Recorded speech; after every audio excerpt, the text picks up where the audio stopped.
Beleza, pessoal? Vou fazer um videozinho aqui hoje só para explicar algumas coisinhas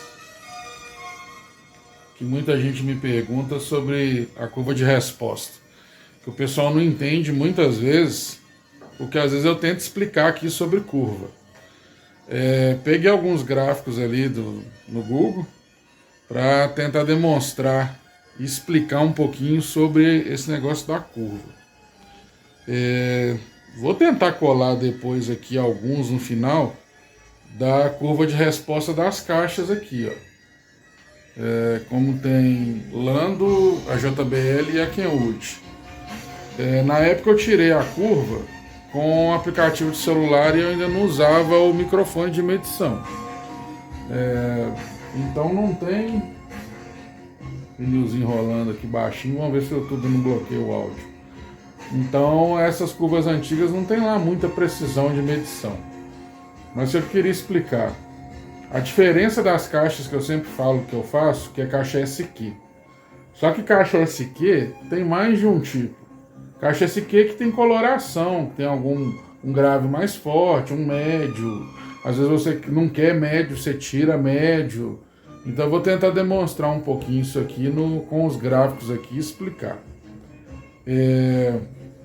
Tem outro gráfico que é sobre curva de Flecher. Posso estar, não sei como é que se diz pronunciar, a pronúncia pode estar errada, mas Fletcher-Munson, que é o cara que estudou o ouvido humano, como que cada um escuta, a relação da audição com o volume de som.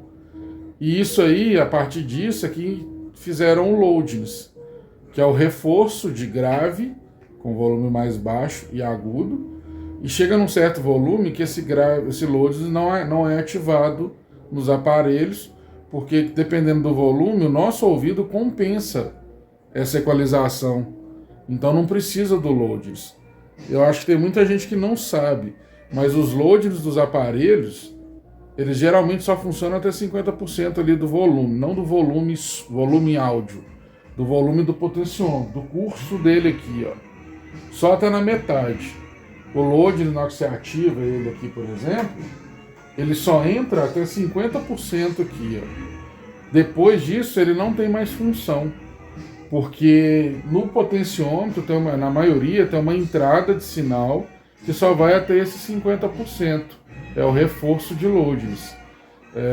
De alguns aparelhos, igual eu falei, eu não sou técnica eletrônica, mas eu já vi isso em funções no potenciômetro do aparelho. Posso estar errado também. Pelo menos eu entendi, igual esse CC é assim, a Signos ali, ó, o pré-CPM800 é assim. Então é uma função que tem e o pessoal não sabe por quê, mas é por causa desse cara aqui. Vou pausar aqui para abrir esse primeiro gráfico aqui. Pessoal, esqueci de uma coisa. Eu não expliquei direito, não sei. Isso aqui, ó, não é como o nosso ouvido escuta, não. Falei errado nisso aqui. Isso aqui é a curva de compensação do loadings. O nosso ouvido tem tendência a não escutar grave, a escutar mais médio e menos agudo. O que o loadings faz aqui? Se ativou o loadings, mesmo com volume baixo, ele reforça o grave, deixa o médio no mesmo volume e reforça agudo. Reforça é dar mais agudo, mais grave. Sabe o equalizador sorrisinho que a gente fica brigando em grupo? Quando o cara pega o equalizador sorrisinho, ele está praticamente fazendo isso aqui, ó. Fazendo um loadings. Só que aí o cara faz um loadings aqui, mais o loadings do aparelho aqui, ó. A maioria das caixas minhas tem mais grave, menos médio e um agudo um pouco mais equilibrado. E o ambiente que eu meço interfere. Aqui tem a reflexão, tem mais grave, sofá em volta. Se eu tivesse uma câmerazinha para medir, talvez a caixa seria mais equilibrada. Isso aqui tá me incomodando, parecendo uma mancha, não sei não. Não é o bigode não, sei lá. Bom, vou pausar aqui e vou para os gráficos aqui de caixa Hi-Fi e os tipos de caixa SQ para tentar fazer a galera entender um pouquinho mais. Beleza? Vou pausar e eu volto. Pessoal, vamos lá. Caixa Hi-Fi. O que seria uma caixa Hi-Fi? É isso aqui, ó. Tá vendo aqui em cima? 0 dB. Olha a curva disso aqui. É praticamente uma linha reta. Caixa hi-fi, essa curva toda, essa treinada toda, tem que estar dentro de 3 dB para menos ou 3 dB para mais. Isso é uma caixa hi-fi. Se você pega uma caixa que isso aqui está passando cá em cima, 10 dB, ou médio cá embaixo, ou médio cá em cima, agudo lá em cima, essa caixa não é hi-fi. E para essa caixa chegar nisso aqui, cara, é componente muito bom, divisor muito bom, muito ajuste e uma câmera para ser medida. Porque não adianta o cara medir isso aqui na sala da casa dele. Não adianta o cara medir isso aqui ali fora na área externa, com vento. A área externa é menos mal. É o menor dos males. Mas o ideal mesmo é que seja numa câmera. Eu meço na sala porque é onde eu tenho e é onde a maioria das pessoas vão escutar. Se você pegar uma caixa dessa e pôr para tocar lá fora, provavelmente esse grave aqui já vai ficar horrível. Vai faltar grave. Numa sala isso aqui tá ótimo. Olha isso aqui. 10 Hz aqui, ó. Essa caixa tá começando a menos 3 dB por volta de 23 Hz, 22 Hz. Isso aqui é um espetáculo. Mas como que a gente conta a caixa? 0 é a média, menos 3 dB é onde realmente uma caixa hi-fi tem que começar. Aqui é 5, ó, essa linha aqui é 5. Então, teoricamente, aqui é 3. Aqui, ó, 3, 20 não, errei. A caixa dessa está começando em volta de 32, 31 Hz. É uma caixa top. Provavelmente foi medida numa câmera Necoia. Ou em algum ambiente mais controlado, mas para chegar nisso aqui não é fácil não. Eu já fiz algumas aí 34, 35, mas aqui na sala. Numa câmera eu não sei como que ela comportaria. Isso aqui é uma caixa hi-fi. Toda vez, gente, se vocês forem procurar olhar um gráfico de caixa, primeiro, não dá para saber se o gráfico é de verdade. Porque eles podem fazer do jeito que eles quiserem, eles podem manipular, pode mudar a posição, pode mudar o ambiente. Eu desconfio de tudo do mesmo jeito que desconfiam de mim. É uma coisa que, infelizmente, nesses anos todos, a desconfiança às vezes reina. Mas isso aqui, vocês verem uma caixa com um gráfico desse aqui, é uma caixa flat. Necessariamente pode não ser uma caixa agradável. Eu já fiz muita caixa parecida, mais ou menos nessa linha de hi-fi, mas às vezes o cliente não gostou. Porque às vezes o cliente, eu quero uma caixa hi-fi. Às vezes ele não entende ou não tem experiência ou nunca ouviu uma caixa hi-fi. Geralmente caixas hi-fi são mornas. Vou dizer morna. Ela toca tudo muito igual, mas às vezes ela não tem aquele grave que a pessoa quer. Ela vai lá e liga o Nodes. Não tem aquele gravão, ela vai lá e põe o equalizador. O agudo... Galera, vou fazer 42 agora, mas tem gente, pessoal mais velho, ou muita gente da minha idade, que já está com deficiência de agudo. Aí o que chega nessa pontinha que o agudo tem que vir em cima. Para poder escutar. Sabe aquele tweetão, Lesson ou Twitter profissional? Toca alto aqui, ó. 8K, 9K, 12. Toca alto pra caramba aqui. A galera que procura hi-fi, Twitter de cedo, quer que o Twitter toque muito bem a partir desse 10 aqui, 12. Então tu tem que chegar a 16 aqui, 18 bem. Eles querem isso, mas se chega eu não sei, se escuta eu não sei. Mas o ideal é que seja. Aqui, ó, essa daqui vai muito bem aqui, até por volta dos... Acho que deve estar dando uns 14, 15, ó. Muito bem. Aí cai um pouquinho, volta de novo. Mas está dentro dos 3 dB. E por que dos 3 dB? Porque a música nunca é uma linha reta, a música tem variações e picos. 3 dB, com toda a variação da música, de volume, potência que está aplicando na caixa, com 3 dB a caixa toca muito bem, independente do volume que você esteja aplicando. É mais fiel para a reprodução da música. Se ela variar mais do que 3, talvez nos picos e nos vales das músicas, a queda já fica muito perceptiva, sabe? Então, caixas SQ tem muito disso. As que eu faço, grave é bem definido. Então, sempre o grave toca bonito, forte. Médio mais equilibrado e tento fazer o agudo mais equilibrado. Se você for colocar uma caixa que eu faço, que é SQ, com uma Hi-Fi do lado, você vai ver que a minha sempre o grave tá mais nítido, tocando mais forte do que talvez a Hi-Fi. Porque a Hi-Fi ela toca toda igual, a minha tem um destaque um pouco mais dos graves, sabe? Tô tentando explicar, não sei se eu tô explicando do jeito certo e do jeito que eu consiga fazer o pessoal entender. Mas vamos lá, Hi-Fi é a busca de vários. Muita gente quer ouvir uma Hi-Fi, mas talvez não queira uma Hi-Fi. E eu, como eu faço caixa de acordo com o cliente pede, nunca, raramente é uma Hi-Fi. E por outra, eu não faço Hi-Fi, eu faço com o pessoal direto. Conseguir componente para que ele trabalhe dentro desses mais ou menos 3 dB não é barato não, é muito caro. E como eu trabalho muito com reaproveitamento, reforma, monto os falantes, tem um certo limite em conseguir componente. Se a pessoa exigir, o que eu vou fazer? Eu vou estudar, vou pesquisar, vou procurar componentes que tenham resposta Hi-Fi de acordo com os fabricantes e vão montar a caixa. Agora, se esse componente no final das contas coloca na caixa realmente é Hi-Fi e vai ser planinha, é outra história. Porque por mais que a gente equilibre isso, que a gente equilibre só a atenuação, ou você libera mais o componente ou segura ele mais no divisor. A resposta dele a gente não altera, não. Entenderam? A resposta num médio, num Twitter, a gente não altera. A gente só define a faixa que ele vai tocar e qual o volume que ele vai receber no total da caixa. Igual eu faço grave mais forte, eu seguro um pouco médio e deixo o agudo livre. Na minha medição, eu sei que tem deficiência do meu microfone no ambiente, então o agudo no meu grave fica sempre um pouco mais baixo. Mas se colocar numa câmera, ele vai ficar mais linearzinho. Só que a resposta do agudo não muda, a resposta do médio não muda.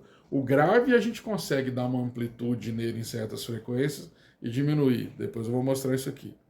E estou vendo que o vídeo vai ficar grande.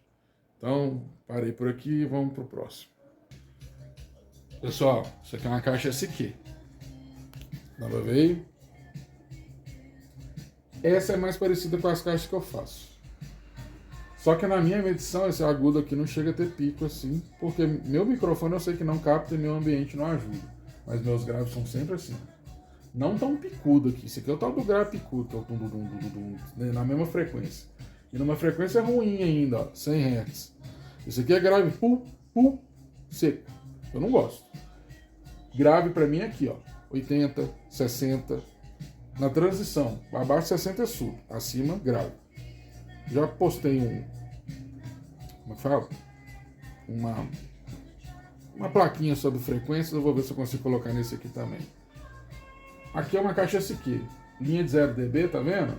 Os agudos até que se comportam bem aqui, ó, médio, tudo dentro da linha de 3 dB. Grave sobressai aqui, ó, 100K, 100 Hz. Eu tento fazer isso aqui um pouco mais baixo aqui, ó. Que tem um ganho um pouco maior aqui. Eu sempre tento fazer com 3 dB a mais. Então geralmente ela vai dar 6, 5. E na minha medição ela sempre aparece mais alta por causa do ambiente. Bom, para não estender. Você pegar uma caixa que você vê que a curva tá assim, ó. Grave aqui, ó. 10 Hz, 20 Hz, 30, 40, 50, 60, 80, 90, 100. Aqui, ó. Se ela tiver um grave muito bom por volta dos 60, você vai contando de 10 em 10 aqui, ó. 0, 10, 20, 30, 40, 50, 60, 70, 80, 90. Não, ao contrário. 10, 20, 30, 40, 50, 60, 70, 80, 90, 100. Se ele tiver um grave legal aqui no 60, 70, top. É o que eu gosto, né? Top pra mim. Pode não ser top pra outro. Mas eu acho que eu consegui explicar um pouquinho. Procurem sempre isso. Linearidade aqui. E para quem gosta de grave, grave aqui. Para quem gosta de médio, esse grave aqui, médio aqui. Para quem gosta de agudo, grave, médio, reto, agudo aqui. Entendeu? Para entender a curva como é que é? Graves, médios, agudos. Lembra que a tela está invertida, tá? Agora vamos para a parte polêmica. O pessoal gosta de umas caixas vintage aí, famosa, bonita. Acho que é uma das caixas mais caras e piores que tem no mercado nacional. Elas tocam mais ou menos assim, ó. O pessoal adora. Isso aqui não é nem perto de Hi-Fi.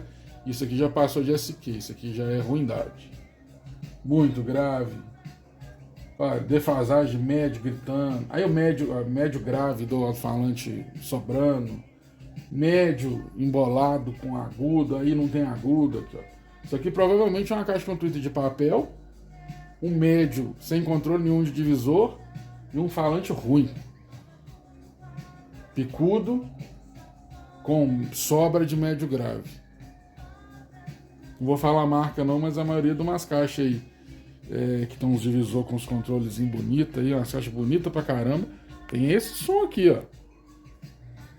O pessoal adora. Você vê um gráfico assim numa caixa, pode ter certeza que ela é ruim. A parte de controle que é complicada, e vamos na parte que a gente faz. Às vezes tem algum falante que tem um grave bonito aqui, ó. O grave aqui até que tá legal aqui, ó. Tá nos 70, 80 Hz mais ou menos. Esse pico aqui é médio grave, ó, que é a parte grave da voz.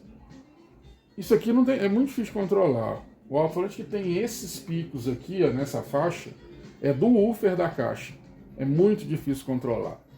Aí e geralmente subwoofer é assim. Aí para controlar isso aqui teria que fazer o corte aqui, ó, e usar mid bass, mas usando mid bass com corte bem baixo e tentar equilibrar depois no agudo. Esse agudo aqui, gente, é igual que tudo de papel, certeza. Olha que trem feio. Muito feio. De 10 para cá não toca? Provavelmente. Twitter tem que chegar pelo menos a 12, 14 aqui para tocar razoável. Tem uma caixa também que usa um Twitter de cornetinha que eu já tive dela. Eu gostava do grave, mas o agudo era uma tristeza. Era uma caixa de uma linha modular ali, bonita pra caramba, umas torres. Mas o som dela era assim também. O agudo era essa coisa horrível. O único jeito é trocar o Twitter e mexer no divisor. Primeiro trocar o Twitter, mexer no divisor. Eu falo, se o componente não responde, não tem divisor que resolva. Componente é ruim, resultado ruim, não tem jeito. Aí troca o componente para depois se pensar em ajuste de divisor. Isso aqui é ruim, tá, gente? Funciona não. Agora vamos lá. Aqui eu peguei um gráfico de um alto-falante, mas só para dar de exemplo. Esse aqui é um alto-falante de médio grave de 10 polegadas. Mas tem caixa que toca assim, ó. Tá vendo que aqui, ó, 200 Hz, aqui é 100 Hz a linha. Tem caixa que não toca grave. E não tem como, gente, corrigir isso aqui. Isso aqui é questão que o alto-falante não é feito para grave. Até me perguntaram ontem sobre o alto-falante cone seco. É isso aqui, ó. Não adianta pegar um alto-falante que ele não tenha baixa FS, que eu não consiga tirar essa linha para cá, ó, para tirar a grave dele. Não tem jeito. Não adianta eu pegar um alto-falante que não foi feito para grave e ter que tocar a grave. Usei como exemplo, tá? É um alto-falante muito bom de médio, ó. Um alto-falante desse numa caixa ajustadinha que a gente consegue dar ganho aqui, ó, e equilibrar um pouco mais, o médio dele é muito bom. Aí aqui, ó, 2K. Dá para tocar ele muito bem até 1000 Hz aqui, ó, 1K, e depois você põe médio, depois você põe Twitter, ou drive titânio, o que for. É um alto-falante bom, não é um alto-falante ruim não. Mas eu usei isso aqui só para o pessoal entender. Isso aqui é sem grave, ó. Não tem grave nenhum isso aqui. Para ter grave você tem que passar aqui, ó. Passar do 100, 80, aí é grave. Só para demonstrar. Bom, pessoal, voltando aqui, ó, só para explicar mais ou menos. Eu não sei se aqui vai dar para aproximar para o pessoal entender. Mas vamos lá. O que eu fiz aqui? 2 falantes diferentes, cada um de uma cor. Esses dois aqui são falantes com borda de espuma, o woofer com borda de espuma, basicamente o subwoofer. E esses dois aqui são woofer. Esses dois são de cone seco, grave de ataque e tal. O que acontece? Linha roxa. Tá vendo a linha roxa? É o mesmo alto-falante numa caixa que não tem grave, ó. Isso aqui é defasagem de grave. Na hora de eu projetar a caixa, eu posso pegar esse mesmo alto-falante e fazer numa caixa dessa roxa, que não vai ter grave, vai ter só médio grave e voz. Ou posso pegar esse alto-falante e fazer essa caixa verde. A caixa verde aqui, ó, ela tem um pouco mais de grave, 3 dB, que é o máximo que geralmente a gente faz. Só que está em 3 dB, ó, em 80 Hz. É o grave mais forte, mais um grave seco. Os dois alto-falantes na mesma caixa, um com eficiência boa de grave e o outro sem eficiência de grave. E ainda posso fazer ele igual tá o amarelinho aqui, ó. Uma linha reta, até certo ponto, porque o alto-falante não desce mais do que isso aqui, e aqui ele começa a descer. Aí a parte importante. Linha vermelha é a 0 dB aqui. Ó. Linha laranja, menos 3 dB, onde realmente o falante tem que ser pensado onde ele começa. O pico aqui, ó, aí vai do jeito que eu quiser. Mas o ideal é que não seja mais que 3 dB, para equilibrar aquela diferença de som, que geralmente é o que eu faço nas caixas. Em vermelho é esse mesmo alto-falante amarelo com uma eficiência melhor de subgrave. Aqui ele está com eficiência boa em 60 Hz. Tem alto-falante, eu teria que procurar aqui, que essa eficiência pode vir cá embaixo, em 40. Tem alguns que chegam a 30. São alto-falantes mais caros subwoofers. Então, na hora de construir a caixa, isso aqui importa demais. Eu já tinha feito um outro vídeo explicando isso daí. Se o pessoal quiser, dá uma revirada no canal aí, que eu vou falar sobre projeto de caixa acústica. Tem esse softwarezinho aqui, que é onde a gente simula o alto-falante na caixa. Isso aqui não é resposta. Isso aqui é ganho e controle de alto-falante na caixa. Resposta é outra coisa. Mas isso aqui me ajuda a saber se o alto-falante está comportando com mais grave, mais linear, que é o caso da flat, ou tem defasagem no grave. Se a pessoa não tirar todos aqueles parâmetros TIS, jogar ali no software, simular isso aqui, cara, como é que ele vai saber como a caixa está tocando? Você vai ficar fazendo caixa de ouvido? É o que eu falo com muito cliente. O cara vai lá, comprou uma caixa, não gostei. O que eu faço? Vende ela e compra outra. Aí comprei outra, não gostei. E aí? Vende ela e compra outra. Isso caixa de marca, isso caixa igual eu faço, SQ, DY, o que for, artesanal. Isso com qualquer coisa. Profissional, qualquer uma. Se ela não foi projetada, o cara que fez o projeto não especifica isso aqui, e o cliente que vai comprar não entende como ler isso aqui, só resta você comprar e ver no que dá. Não tá bom? Vende, compra outro. E vê no que dá. E mesmo a gente que sabe ler isso aqui, ó, pode comprar a caixa e não agradar. Porque o timbre muda, timbre, material, tipo de cone, até o revestimento acústico de manta ou algodão, ou o que for, lã de vidro, que vai dentro da caixa altera. Então é complicado demais ter uma resposta, essa é boa, essa é melhor, essa é pior, cone de Kevlar é melhor, papel é melhor, tem o tal do cone de fibra de coco, tem PPI, aí tem trocentos tipos. Eu gosto de papel, gente. Sinto muito, para mim o time do papel ainda é o melhor. O pessoal quer Kevlar, quer isso, quer aquilo. Alto-falante para mim é de papel. Twitter, primeiro berilho que eu peguei, medi ontem, fiz o vídeo, tá aí no canal. Surpreendeu, achei o timbre bem legal, timbre. Resposta, curva de resposta, já era muito parecido com os sedas que eu testei. Aí quando eu fizer essa caixa com berilha, que eu vou saber mesmo o todo, que aí eu vou ter noção, diferença e tal. Já ouvi Twitter de titânio, que eu uso muito, o pessoal sabe que gosto, mas titânio é mais metalizado, geralmente é para quem curte rock e música eletrônica, funciona bem. Para quem curta jazz, clássica, MPB, não funciona bem, é melhor acedo. Aí a questão do timbre. Resposta, curva de resposta, ver uma caixa visualmente, é com isso aqui, gente. E lembrando, caixa minha não é melhor, não é a pior, talvez, mas pode ser também para vários.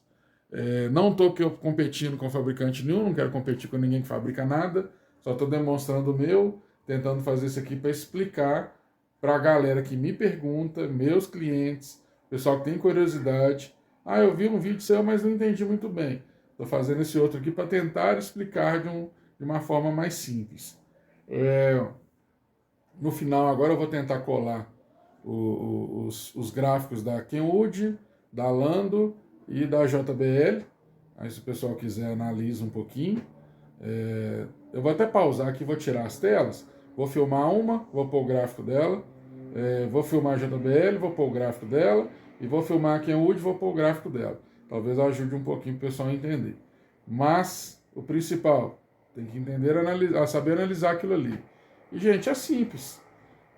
Não é uma coisa muito difícil. É um desenho. É bem simples, na realidade. Não entendeu? Assiste de novo. É fácil. Se parar para prestar atenção, é fácil. É simplesmente entender quais são as faixas de frequência. E eu vou ver se eu colo no vídeo aquela faixa de frequência, e se der eu colo aqui no final de novo. Se você entender o que é a faixa de frequência no gráfico, sub, grave, médio, médio agudo, agudo, você vai entender muito bem como aquele gráfico está te dizendo. E já fiz um outro vídeo, se o pessoal quiser ver, esse subgráfico, como é que é isso no equalizador. No equalizador, quando você usa um equalizador, você está vendo o que está errado na sua caixa. Se você usa o equalizador, que no grave se aumentou ele mais, é porque sua caixa tem pouco grave. Se você tirou médio, é porque sua caixa tem muito médio. Se você pôs agudo, é porque ela tem pouco agudo. E equalizador não é para ficar o sorrisinho que ele tem que ser usado assim, gente. Equalizador você faz o que você quiser nele. Você mexe e coloca como você quiser. Aí na hora que você mexeu e você chegou no som que você quer, você vai saber se a caixa toca bem ou toca mal, ou onde é que está o erro dela, ou onde é que está, não às vezes o erro dela, onde é que está o seu gosto pessoal de timbre, saca? Os risquinhos. Se você entender que cada risquinho daquele, em cada frequência na caixa, o que é, você vai entender como sua caixa toca. E daí te ajuda, talvez, a escolher uma caixa no futuro. Muita gente, às vezes eu peço foto aqui, me manda a foto aí do equalizador, da caixa que você usa. Se for uma caixa que eu entendo, que eu já conheço, pelo equalizador do cara e como que ele regulou, eu sei mais ou menos o que eu tenho que fazer na caixa aqui para ele. Entendeu? É complicado, não é? Vou filmar as caixas aqui, senão estende demais, o vídeo já está ficando grande. Bom, pessoal, como o vídeo estava pausado, não deu para virar a câmera. Lando, vou pôr o gráfico aqui.